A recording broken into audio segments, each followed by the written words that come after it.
Snug says Martin Brodeur. Yeah, he's right. Yeah. If goalies are counting, then where's Lundqvist? That's Great. Well, Brodeur would take it over Brodeur's Lundqvist, better though. than Lundqvist. Yeah, but you also have to consider that half of that is from the 90s. You have to look at it from 2000 and on. Yeah, from but 2000 and on. Brodeur is was Brodeur that much better than Lundqvist? His rookie year was 94. Brodeur was the most dominant goaltender from 2000 to 2010. Right.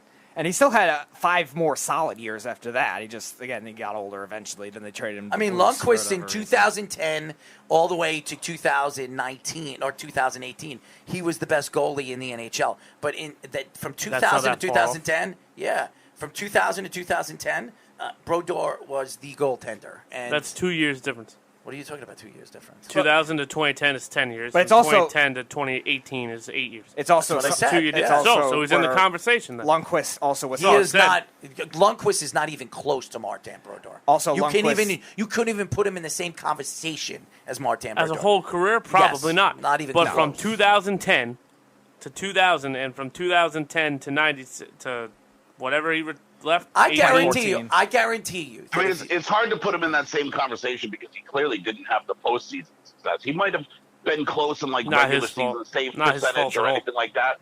But Brodeur's career as a whole isn't even. Dude, I mean, the only other people you can put him on that level is like Patrick Roy, Rocket Richard, right? Right. Hold on, but he said from the 21st century, so you cannot bring anything he did in the 90s into it. That's why I'm saying you have to take out 6 elite years. That's a lot. In Martin Brodeur's elite years in 2000, from 2000 to 2010 was better than Lundqvist in 2010 to 2008. I can assure you they're probably closer numbers than you think.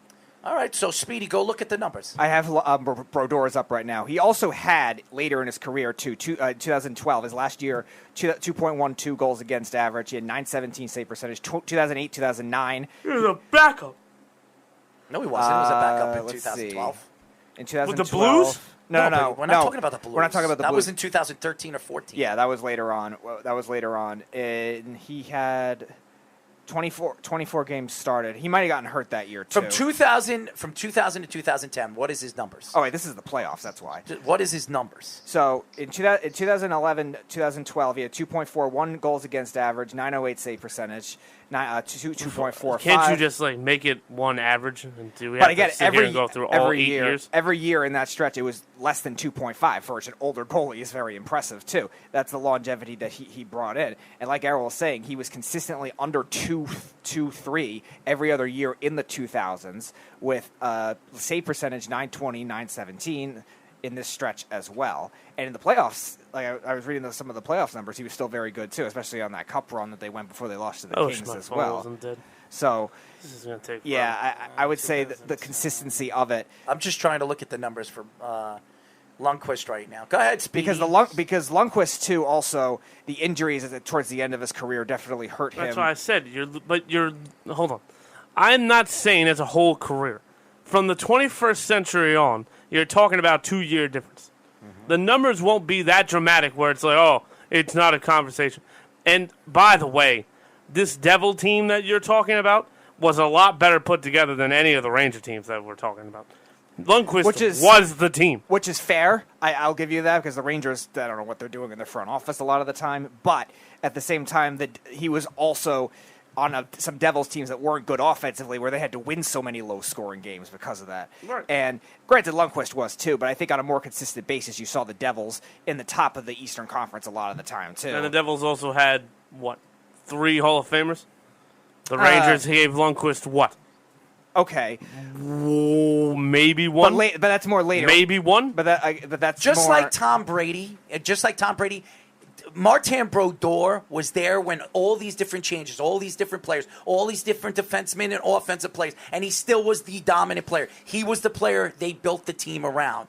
That's who Lou Lamoriello built his team around, his goaltender. So when you talk about how great Tom Brady was and how many different players he played with, when you look at, and by the way, Martin Brodeur, how many coaches did he have?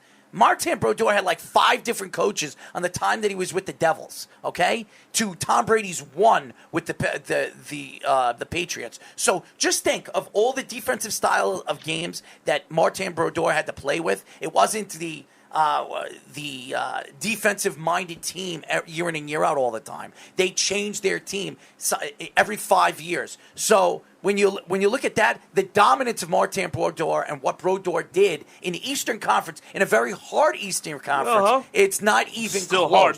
It's not even close. And Lundqvist, you can't even put in the same vicinity. And Jeff is right. The only goaltender that you could put in that conversation is Patrick Waugh. Really? Well, he's not from the 21st century. I'm talking about all time. of all time. But we were not talking all time.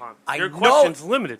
I know that. First of all, if you really want to look from 2010 to 2000, Martin Brodeur's numbers are better than Lundqvist in the 2010 to 2008. That's a guarantee. It doesn't matter how far apart it is. If you want to look at their careers, it's not even close. So if you want to look at even 8 years, Lundqvist's best 8 years or 7 years or 5 years from 2010 to 2018 to Martin Brodeur's in 2010. Martin Brodeur's best 5 years is way better than Henrik Lundqvist. So you can look that up. So you're being a tad bit disrespectful. Lundqvist's career numbers are 2.43 goals against. Granted, like I said, injuries at the end of his career definitely hurt that. 918 save percentage, had 64 shutouts. He played from 2005 to last year. Martin Brodeur in that stretch, the entire 2000s, 912 save percentage, 2.27 goals against, had 83 shutouts. Also won 4 Vezina trophies in that stretch as well. Right, Lundqvist did get screwed up a few runs, but that's which is fine. But still, Brodeur's years, he was the most dominant by far. What are you going to say, Jeff? Not to ruin what you're doing, but it's a broken foot for J.C. Horn out for the year. Wow, man, that sucks. Damn, it sucks for them. That's brutal for that defense. Because Dante Jackson, in the time that he had to be a number one corner, has not shown he could be a number one corner. He's a good number two, but they've had, between Bradbury leaving, between Josh Norman and all that stuff, and since he's come into the league, he has not done well as a number one and is very penalty prone. Or maybe not done for the year, but they said he's going to be gone for a while. If you break your foot, you're out for at least 2 months. So, and in 2 months, it's December. And when does the playoffs start? In January. Mid-January. You might see J.C. Horn in the playoffs. Big blow to a team that's 3-0 though. Right. Yeah. Exactly. And who do they play next week? I think it's Dallas. They got some schedule. This schedule's pretty easy. Yeah, the NFC South in general has a very easy schedule. It's a pretty easy schedule.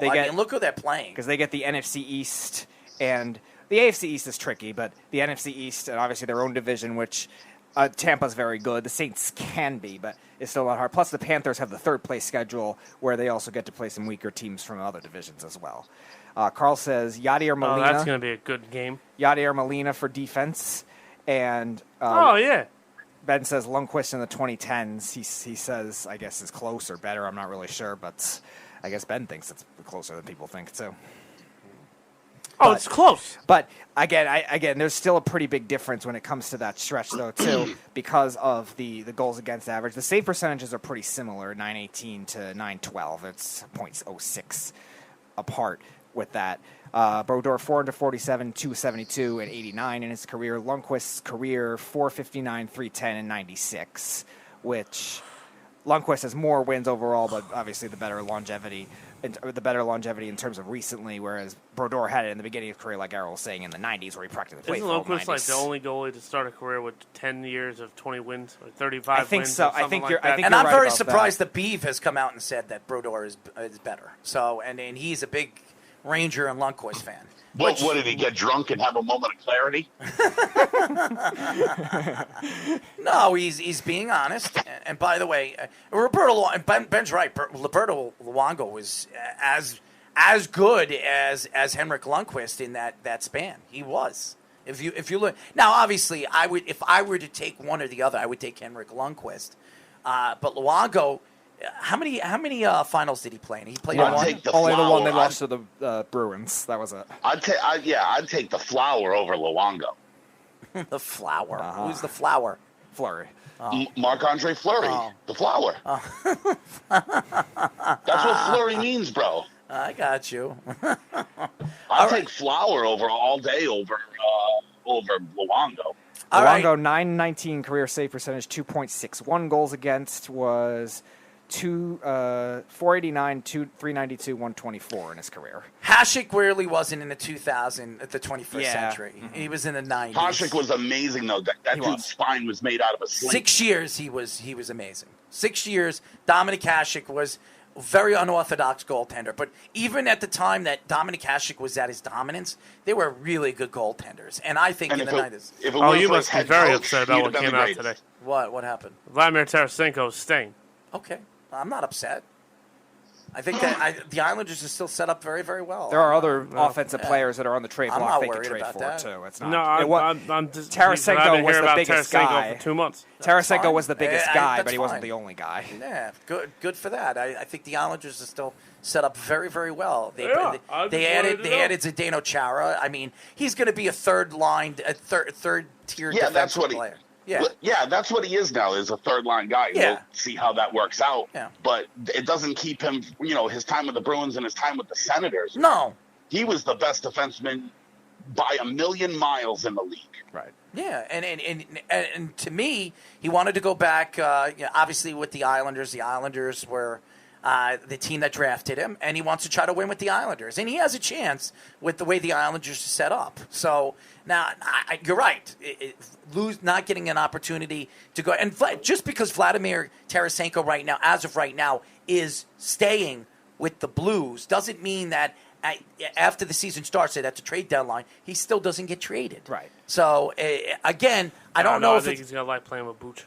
I don't know if that can happen without them shedding salary, though. We had talked about this before. The Islanders are really up against it with the cap. But they've done well shedding it for the most part this year, a lot better than people would have expected. What did they sign Charo as? $400,000, $500,000? They didn't give him a lot of money. Yeah. And Charo he doesn't deserve a lot of money. He's a pylon. No, but he didn't play that bad with the Capitals last year. Yeah, he really kind of did. He was a pylon on the third line. Then the dude's. Listen, I hate to knock the guy, but he's 44 years old or whatever he is. Right. No, he is 44 years old, and again, you're going to lose a lot of speed. Most defensemen lose a lot of speed at 30-something years old. So yeah, that's going to be bound to happen. But the Islanders did a great job shedding other salary this offseason to make it work. The Ladd contract they got rid of was a miracle. They traded Jordan Eberle, and they've cleared a lot of that space where they could still trade for somebody like that. And maybe, again, for the 9.5 this year. In 55 games, Zdeno Chara had a plus-minus over 5.